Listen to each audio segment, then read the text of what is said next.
ओम नमो भगवते वासुदेवाय। प्रस्तुत है श्रीमद् भगवत गीता का छठा अध्याय ध्यान योग। श्लोक संख्या 44 और 45। श्लोक संख्या 44 इस प्रकार है।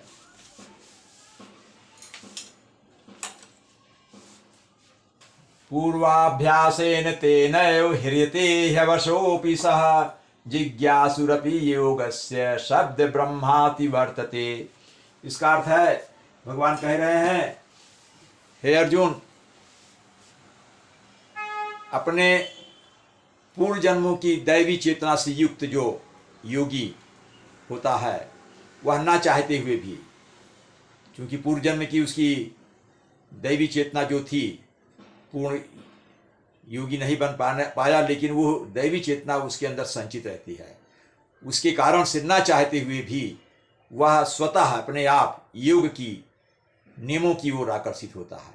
योग साधना में लीन होने के लिए वो आकर्षित होता है। उसकी इच्छा नहीं रहेगी, लेकिन फिर भी वो दिव्य चेतना जो है उसको खींचती रहेगी, उसको आकर्षित करती रहेगी, तो फिर उसमें रह जाएगा। ऐसा जिज्ञासु, ऐसा मतलब योगाभ्यास करने की इच्छा से योगी शास्त्रों के अनुष्ठानों से परे स्थित होता है। अर्थात शास्त्रों में जो अनुष्ठान बताए गए हैं उस पर ध्यान नहीं होता, वो तो उससे एकदम अलग होता है। अनुष्ठान की बात नहीं करता, वो तो योगस्थ हो जाने का प्रयास करता है। योगस्थ होने के लिए, कृष्ण भावना मृत होने के लिए, आत्म साक्षात्कार करने के लिए वो तत्पर रहता है। उसे शास्त्रों के अनुष्ठानों से कोई लेना देना नहीं। ये इसका अर्थ है। शब्दों का अर्थ देख लेते हैं। पूर्वाभ्यासेन में दो शब्द हैं, पूर्व प्लस अभ्यासेन। पूर्व पहले की जो अभ्यास से, जो पहले से उसके पास देवी चेतना स्थित है, वो तेन मतलब उससे, ये मतलब निश्चित रूप, उसी से निश्चित रूप से, तेनैव ह्रियते, ह्रियते का अर्थ होता है आकर्षित हो जाता है। ह्यवशोऽपि में तीन शब्द है, ही प्लस अवशः प्लस अपि। ही मतलब निश्चित रूप से, अवशः मतलब स्वतः अपने आप, वशा मतलब वशीभूत होना, आ मतलब वशीभूत ना होना, मतलब किसी के नियंत्रण ना होना, इंद्रियों नियंत्रण ना होना, मतलब अपने आप स्वतः। अपि मतलब भी, सह मतलब वह योगी जो पदभ्रष्ट हो गया था, वो पूर्ण चेतना के आधार पर फिर से वो आकर्षित होता है। जिज्ञासु में दो शब्द है, जिज्ञासु प्लस अपि।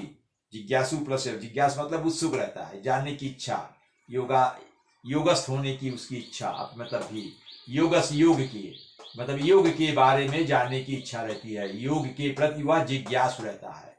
शब्द ब्रह्म अतिवर्तते। शब्द ब्रह्म का मतलब होता है शास्त्रों का अनुष्ठान। शब्द ब्रह्म से मतलब है शास्त्रों में बताए गए जो अनुष्ठान होते हैं ये। और अतिवर्तते मतलब परे चले जाता, उससे परे चले जाता, मतलब उस पर वो ध्यान नहीं देता, उससे ऊंची बात उसकी ये है। यानी शास्त्रों में जो अनुष्ठान बताए गए हैं उससे ज्यादा श्रेष्ठ कर है भगवान परमेश्वर के प्रति अपने आत्म संबंध को जोड़ना, आत्म साक्षात्कार करना, कृष्ण भावनामृत होना, कृष्ण भावना भावित होना, ये इसका अर्थ है। अगला श्लोक है, प्रयत्नाद्यात्मानस्तु योगी संशुद्धि किल्बिषः अनेक जन्म संसिद्धस्ततो याति पराम गतिम। इसका अर्थ है,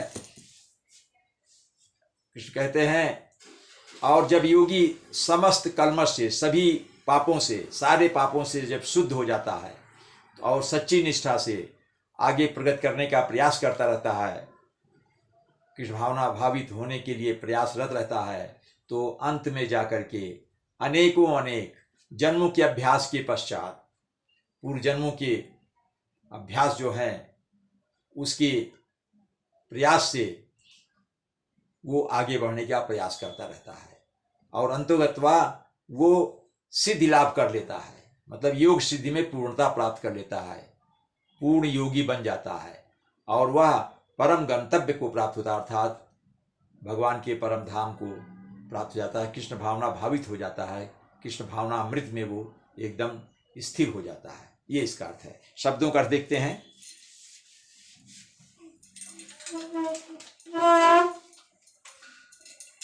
प्रयत्नाद्यात्मानस्तु में तीन शब्द हैं, प्रयत्नात् प्लस यतमानः प्लस तु। प्रयत्नात् मतलब प्रयत्न से, प्रयत्न से। यतमानः मतलब प्रयास करते हुए, प्रयत्न के प्रयास से, यत्न करते हुए, अभ्यास से। प्रयत्नाना मतलब यहाँ प्रयत्नात् मतलब अभ्यास से, योगाभ्यास से। यत्माना प्रयास करते हुए, और तू मतलब निश्चित रूप से। योगी, योगी समशुद्ध किल्बिषा। समशुद्ध किल्बिषा में दो शब्द हैं, समशुद्ध समास है, किल्बिषा। समशुद्ध मतलब पूर्ण रूप से शुद्ध होकर के, पूर्ण से शुद्ध होकर के। किल्बिषा मतलब पाप से मुक्त होकर के। किल्बिषा मतलब पापों से, यानी पापों से पूरी तरह से वो मुक्त हो जाता है, शुद्ध हो जाता है। और अनेक जन्म संसिद्धस्ततो, अनेक जन्म संसिद्धा तथा, यहाँ समास है। अनेक जन्मों से, संसिद्धा मतलब जो पूर्व अर्जित चेतना है, चैतन्य बुद्धि है। तथा मतलब तब, याति, यात मतलब जाता है या प्राप्त होता है। परा मतलब परम, सर्वोच्च। गति मतलब गंतव्य को, यानी गंतव्य क्या है अंत में, उसका उद्देश्य केवल यही है, परम यानी श्रेष्ठ गति को, श्रेष्ठ गंतव्य को। गंतव्य मतलब कृष्ण भावना भावित होना, पूर्ण योगी होना, ये अर्थ है। उसमें को प्राप्त हो जाता है, ये इसका अर्थ है। ओम नमो भगवते वासुदेवाय।